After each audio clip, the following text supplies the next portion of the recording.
안녕하세요, 왕노무사입니다. 2021년 처음으로 인사드립니다. 2021년은 원하는 바 다 이루는 해가 되었으면 좋겠습니다. 오늘은 고령자 실업급여를 주제로 영상을 만들어 봤습니다. 그럼 지금부터 시작하겠습니다. 회사에서 나가라고 하는데 고령자라서 지원금 때문에 공모사직은 못 해준다고 하네. 실업급여 받을 수 없을까요? 퇴사하지 말고 계속 일하거나 계약기간 만료로 퇴사하는 게 제일 깔끔합니다. 15세 이상도 실업급여 받을 수 있을까요? 가능한 경우도 있습니다. 일이 힘들어서 그만두고 싶긴 한데 사장님은 계속 일하라고 하면서 실업급여 받을 수 있는 방법이 없어. 이럴 땐 도저히 실업급여 받을 수 있는 방법이 없을까요?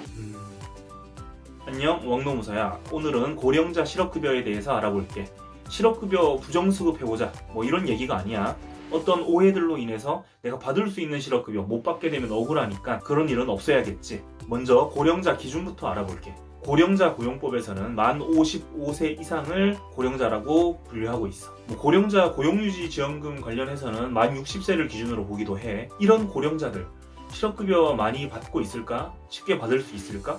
일단 고령자들은 권고사직으로 실업급여 받는 건 매우 어려워. 왜냐하면 고령자들은 고용유지지원금의 대상이 되는 경우가 많거든. 권고사직을 하게 되면 이런 지원금들이 잘리고 환수도 당하고 그런 일이 발생할 수 있기 때문에 회사에서는 고령자들한테 권고사직하는 걸 정말 싫어해. 상담했던 것 중에 정말 기억에 남는 거는 20년에 있었던 일인데 고령자를 내보내고는 싶어. 그런데 권고사직은 하기 싫은 거야. 그래서 뭐라고 하냐면 사표 쓰고 퇴사하세요. 권고사직을 우리가 하게 되면 그동안 받았던 지원금 다시 뱉어내야 하니까 회사에 손해가 발생합니다. 당신이 끝까지 사표를 안 써서 우리가 권고사직을 하게 되면 지원금 뱉어내는 만큼 당신한테 손해배상 청구를 할 겁니다. 그러니까 빨리 사표 쓰고 나가세요. 이게 무슨 말이야 방구야. 나 이걸 듣고 정말 내 귀를 의심했어. 진짜 노동자들이 잘 모른다 싶으면 진짜 말도 안 되는 소리를 하는 것 같아. 그냥 공고사직 안 하면 되는 건데 지들이 자르고 싶어서 지금 하려는 거잖아. 그런데 무슨 손해배상 청구니 뭐니 말이 안 되는 거야. 이런 건 정말 말도 안 되는 소리니까 그냥 무시해도 돼. 손해배상 청구가 인정될 리가 없어. 요즘 젊은 사람들은 유튜브도 보고 네이버 지식인이나 다양하게 검색을 해서 이런 말도 안 되는 짓거리에는 통하지 않아.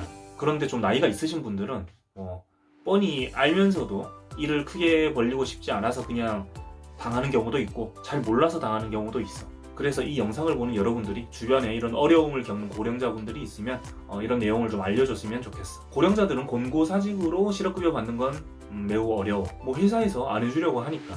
그렇다면 퇴사할 때 꼭 사직서 써야 되는 걸까? 아니야, 사직서 같은 건 원래 안 써도 돼. 사직의 의사표시는 구두로도 할 수 있는 거야. 말로 저 그만두겠습니다 할 수도 있어. 꼭 사직서를 써야 되는 건 아니야. 사표 쓰고 나가라라고 계속 말하면 나는 계속 일하겠다 라고 할 수 있는 거야. 물론 회사에서 계속 나가라고 하는데 계속 일하는 게 상당히 눈치는 보이겠지. 현실적으로 그런 어려운 부분이 있어. 그래도 법적으로는 당연히 내가 일할 수 있는, 계속 일할 수 있는 권리는 있다는 거야. 나를 내보내고 싶으면 지들이 해고를 하거나 공고사직을 하거나 해야 되는 거야. 아니면 이런 방법도 있어. 계약기간 만료로 퇴사하면 돼. 계약기간이 만료되었는데 회사에서 계약을 연장해주지 않으면 실업급여 대상이 될 수 있어. 계약기간 만료로 실업급여를 받게 되면 권고사직과는 다르게 회사에 그런 불이익이 없을 수 있거든? 그럼 회사에서 나한테 계속 나가라라고 하는데 권고사직은 못 해주겠다라고 하면 나는 계속 다닐게요. 나 계속 일할게요 라고 할 수 있고, 또 하나 계약기간 만료되는 시점에서 계약 연장을 안 해주시면 저는 어쩔 수 없이 퇴사하겠습니다 이렇게 할 수도 있어. 그런데 회사에서 계약 연장을 해주겠다라고 하는데 나는 그만할게요 라고 하면 이거는 실업급여 받을 수 있는 사유가 안 돼. 그래서 회사에서 나 내보내고 싶을 때는 계약기가 만료되는 시점에서 내보내라. 그렇게 하면은 너네도 지원금 관련된 불이익을 안 받을 수 있고 나도 실업급여 받고 좋지 않냐 이렇게 할 수 있다는 거야. 그런데 5인 이상 사업장에서는 계약기간이 2년이 초과되면 계약기간이 사라진다고 보면 돼. 더 이상 계약직이 아닌 거야. 계약기간을 1년씩 설정을 해놓는다고 하더라도 그때부터는 계약기간이 없어. 나는 쭉 다닐 수 있는 권리가 있는 사람이야. 이렇게 되면 나는 계속 다닐 수 있는 권리가 있어서 좋은 것 같긴 한데 실업급여 관련해서는 별로 안 좋아. 왜냐하면 2년이 초과되면 그때부터는 계약기간 만료라는 개념이 성립할 수가 없지. 계약기간 자체가 없는데. 단 만 55세 이상 고령자는 기간제법 예외야. 나 같은 노무사도 기간제법 예외야. 계속 계약직으로 채용할 수 있어. 사실 별로 안 좋은 거지. 2년 초과해서 계속 계약직 할 수 있는 거니까. 그런데 실업급여 관련해서는 나름 괜찮을 수도 있겠지. 그리고 이런 것도 많이들 궁금해 하시던데 사실 이거 답이 없는 거거든. 고령자분들이 이제 좀 기력이 딸리고 일을 좀 그만하고 싶어서 그만두는데 실업급여 받을 수 없겠냐 이렇게 물어보는 경우가 많아. 질병으로 실업급여 받을 수 있는 경우들은 있는데 그거는 의사소견서도 당연히 필요하고 다시 또 몸이 회복됐다라는 그런 소견서도 필요하고 좀 복잡해. 그렇게까지 의사소견서 나올 만큼 아픈 게 아닌데 그냥 이제 좀 일하기 싫고 해서 그만두는데 실업급여 받을 수 있겠냐 이거야. 사실 이런 경우는 못 받지. 못 받는 게 맞기도 하고 사유가 없는데 사유를 만들어서 실업급여를 받으면 오히려 부정수급에 해당할 수도 있지. 그런데 비현실적이지만 이런 방법도 있긴 해. 노동법 지킴이가 돼서 뭐 해고나 공고사직이나 계약기간 만료를 당하는 거지. 사업장에는 사업주가 위반하고 있는 그런 노동법 규정들이 많거든. 뭐 취업규칙도 눈에 잘 보이는 곳에 비치를 해둬야 되는 거고 기타 등등 많아. 하나하나 꼬투리 잡자면 할 수 있는 게 많지. 계속 바른 말만 하는 거야. 사장님 이거 왜 안 돼 있어요? 노동법에는 이렇게 돼 있는데 왜 안 하시죠? 우리 성희롱 예방교육은 언제 하나요? 맨날 이런 입 바른 소리만 하면 어떨 것 같아?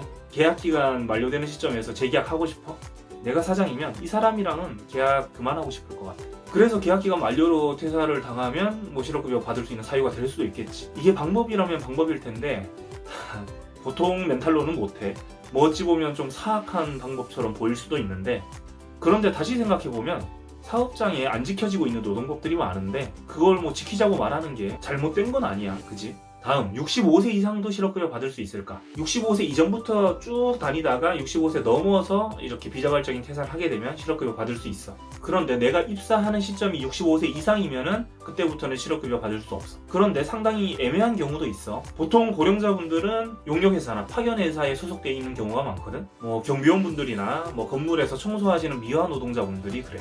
그분들은 한 장소에서 계속 일하고 있는데 용역회사만 자꾸 바뀌는 거야. 그럼 어쨌든 형식적으로는 사업주가 바뀌는 거라서 다른 회사로 볼 수 있고 내가 65세 이후에 취업하는 것처럼 보일 수 있어. 그럼 65세 이전부터 계속 거기서 일하고 있었는데 중간에 용역회사가 바뀌었다고 해서 내가 65세 이후에 취업한 걸로 인정이 돼버리고 실업급여를 못 받게 되면 억울하잖아. 그래서 법이 개정되었어. 19년 초부터 시행이 되었는데 경비원이나 청소노동자 등 도급 위탁사업 종사자는 65세 이후에 사업주가 변경되어도 실업급여를 받을 수 있게 되었어. 그런데 여기서 조심할 부분이 있어. 사업주가 변경될 때 65세 이후에 변경될 때 근무일이 하루라도 단절이 있으면 안 돼. 자, 12월 31일까지 쭉 일하고 1월 1일부터 이제 사업주가 변경이 된대. 여기에서 사업주가 이제 변경이 되는 거야. 그런데 보통 이제 1월 1일 신정이지, 쉬는 날이고 토일도 쉬는 날이야. 만약에 주 5일제고 토일이 휴일로 지정이 돼 있어.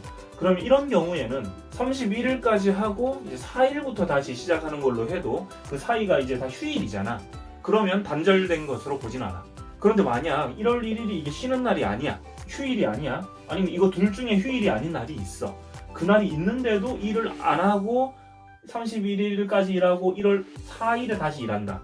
중간에 휴일이 아닌 날이 있는데 그날에 쉬고 다시 일하면 이건 단절된 걸로 볼 수도 있어. 그럼 실업급여를 못 받을 수도 있으니까 조심해야 돼. 사업주가 변경될 때 그 사이에 원래 쉬는 날에 쉬는 건 되는데 원래 쉬는 날이 아닐 때 쉬어버리면 단절로 볼 수 있다. 오늘은 여기까지 할게. 시청해 주셔서 감사합니다.